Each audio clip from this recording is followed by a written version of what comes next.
William Hogarth no solo fue un gran pintor y grabador inglés de la primera mitad del siglo XVIII. Descubrí toda su vida, obra y técnica en este video.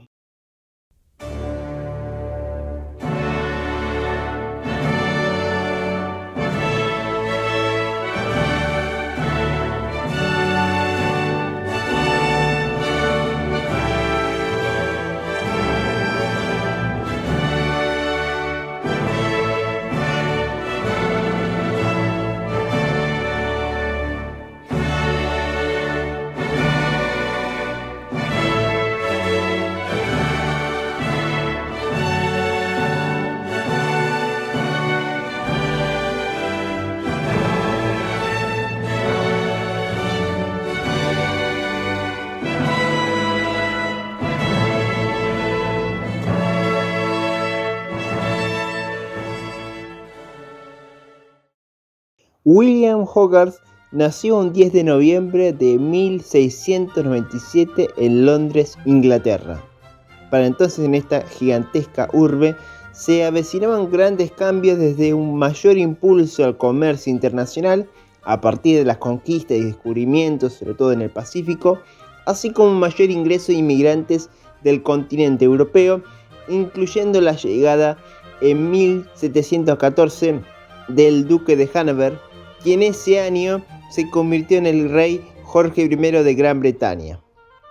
El joven Hogarth, por un lado, estaba interesado por todo lo que sucedía en Londres, sobre todo las ferias o los personajes variopintos, y al mismo tiempo tuvo que ver cómo era enviado su padre a la famosa prisión del Fleet debido a una deuda contraída por haber abierto una cafetería donde solo se hablaba latín sin haber conseguido éxito alguno. Estos dos hechos serán fundamentales para establecer gran parte del arte de este pintor londinense. Y debido al encarcelamiento de su padre, para poder mantener a su familia, decidió tomar un trabajo como aprendiz de un grabador, creando tarjetas de presentación de ilustraciones para libros y publicidades. En ese entonces se utilizaba la técnica de grabado al buril, que a diferencia de la xilografía, se excavaba o dibujaba sobre una placa de metal, que usualmente era de cobre o de plata, con la ayuda de buriles de diferentes formatos.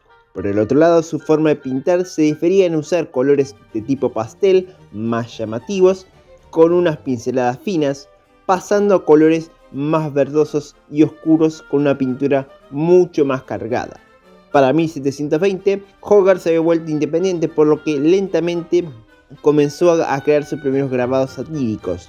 Por ejemplo, en Esquema del Mar del Sur, Hogarth hace una crítica ácida hacia la corrupción económica y financiera de su época.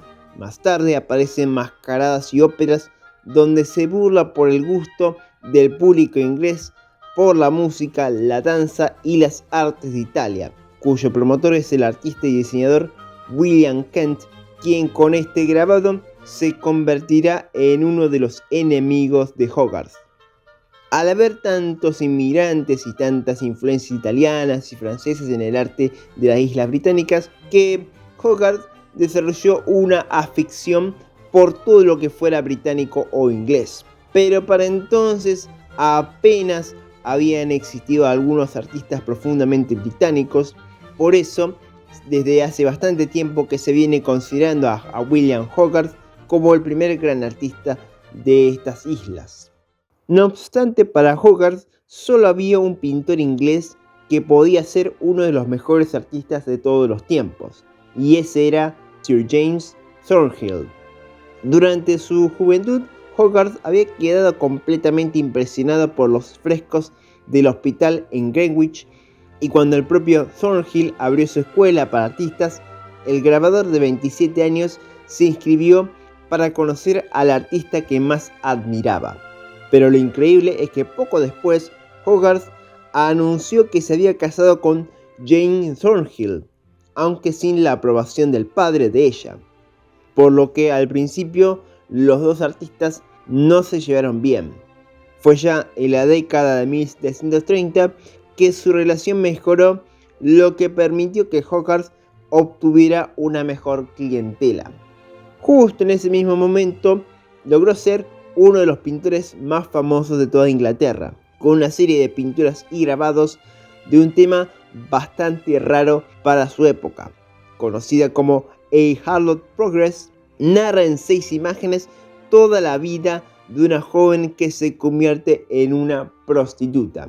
Ella empieza siendo una amante de un comerciante, luego es una prostituta común, es arrestada, enviada a prisión y se le diagnostica sífilis y fallece. Lo interesante sobre esta serie es que Hogarth lo llena de tantos detalles simbólicos como personajes comunes para los londinenses de esos años. Aunque las pinturas fueron posteriormente destruidas en un incendio, los grabados sí lograron una mayor difusión entre el público. Para entonces, Hogarth ya no era un modesto grabador y pintor. Vivía en un lujoso apartamento en Covent Garden, creaba tantas obras como The Beggar's Opera o Antes y Después, cuadros con un aspecto tanto cómico como salidas del teatro y óperas populares y cercanas al estilo rococó. Aunque serán sus retratos grupales más conocidos como las Conversation Pieces, obras en las que retrata a las familias más importantes y a las que le agrega elementos narrativos, a veces satíricos, fantásticos o salidos de una escenografía teatral. Sin embargo, Hogarth jamás pudo conseguir retratar a la realeza, por lo que más allá de estos retratos, este artista decidió seguir haciendo grandes obras para las masas, donde podía contar historias tanto sarcásticas como altamente moralizantes. Así que entre 1732 y 1735 produjo una nueva serie que en esta oportunidad su personaje principal es un hombre. En la serie anterior era una prostituta, ahora en A Rake's Progress se trata de un libertino. En el momento de la creación de estas obras, Hogarth era cercano tanto con las grandes obras teatrales sobre personajes como Don Juan o escritores como John Wilmot, Cagliostro, Giacomo Casanova, personajes tanto ficticios como verdaderos libertinos. Por su parte, Hogarth tuvo algunas experiencias formando parte de diferentes clubs y viajando con otros artistas londinenses, donde usualmente transitaban tabernas locales e incluso retrató, por ejemplo, a Sir Francis Dashwood, miembro fundador del Hellfire Club, sociedad hedonista en la que realizaban rituales de tipo satánico que solían ser en contra del catolicismo. No obstante, en estas pinturas y grabados, Hogarth se aleja un poco de la sátira y se acerca más al dramatismo, o da una respuesta moral.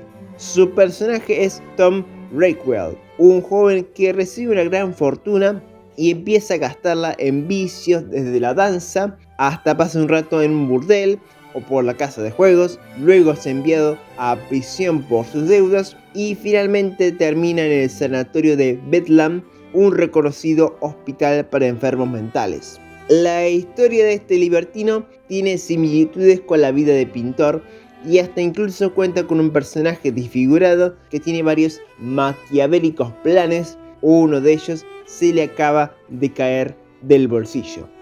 Con estas dos series, Hogarth ya no era cualquier otro artista independiente, y para 1734 logró que el Parlamento aprobara una ley de derechos de autor para que los creadores de grabados pudieran tener cierta protección, ya que usualmente no se les pagaban regalías o se reproducían sus obras sin autorización.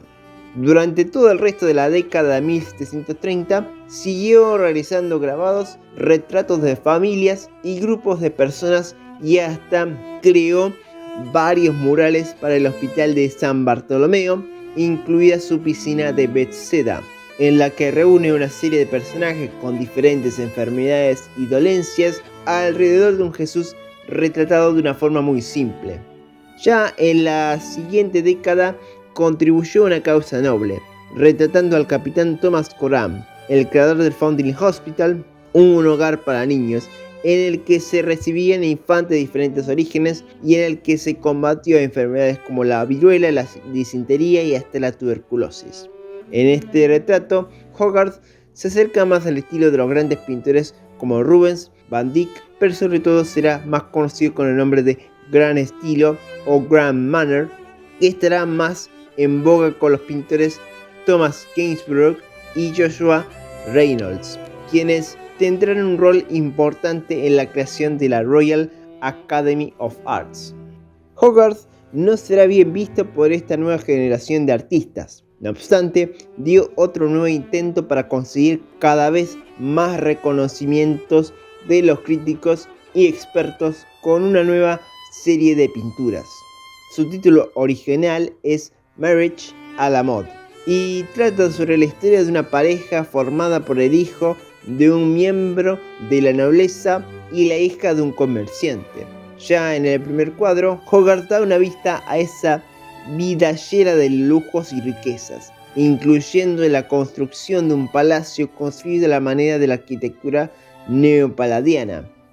La más conocida de estas 6 pinturas es la segunda, en la que muestra cómo este matrimonio ya comienza a separarse, con la esposa deseosa y el marido terriblemente cansado, y con la espada de este último rota en 2 partes. Esta serie obviamente cuenta con un tono más elevado, inspirándose en el rococó, así como hay varias referencias a grandes obras de arte, pero que a la vez no deja de ser algo melodramático. Por estas razones y otras, el casamiento a la moda no solo fue aceptada por los grandes conocedores, sino también por el gran público, con el que había obtenido una gran fama y ahora comenzó su debacle. Será ya en los siglos XIX y XX que estas obras tendrán una mayor apreciación y que influirán hasta algunos cineastas como Stanley Kubrick a la hora de realizar su film Barry Lyndon. Poco después realizó uno de sus mejores autorretratos. En Painter and His Pack, el artista nos deja varios símbolos que representan sus ideas, su trabajo como artista, símbolos que son contrastados por la figura del perro. Esta pintura tiene un gran sentido moral y filosófico como cómico e irónico. Y luego realizó 2 de sus más satíricas obras. Primero está el cuadro titulado The Gates of Calais, en el que caricaturiza a los franceses, sobre todo mostrándolos harapientos, hambrientos, mirando el largo corte de carne, conocido como el roast beef, que para entonces era un símbolo reconocido en toda Inglaterra. Mientras que en Beer Street y Jean Lane produce 2 imágenes comparativas. La primera muestra lo feliz y ordenada que puede ser la gente, según el propio Hogarth, cuando se bebe cerveza. En cambio, Jean Lane se ha vuelto uno de sus grabados más conocidos por su crítica hacia lo que fue la crisis de la Ginebra. El personaje central de la madre está basado en un hecho que sucedió cuando una mujer decidió estrangular hasta la muerte a su bebé para vender la ropa de este infante, así pudiera conseguir otra botella de ginebra. Sin embargo, con la publicación de su libro El análisis de la belleza en 1753, del que describe su punto de vista sobre el arte y la belleza con el símbolo de la línea curva, la S, fue completamente ridiculizado por otros artistas y hasta fue considerado como un excéntrico. No obstante, seguía produciendo series artísticas como su recordada crítica de ambos partidos políticos, los Tories y los Whigs, en Humours of an Election. Sobre todo su primera imagen, llena de contradicciones, comparable a algunas obras del pintor renacentista Pieter Bruegel el Viejo, y que es en sí una parodia de La Última Cena, así como algunas pinturas y grabados dedicadas a atacar a los jueces, hacia la iglesia y hasta los más alocados diseños de pelucas.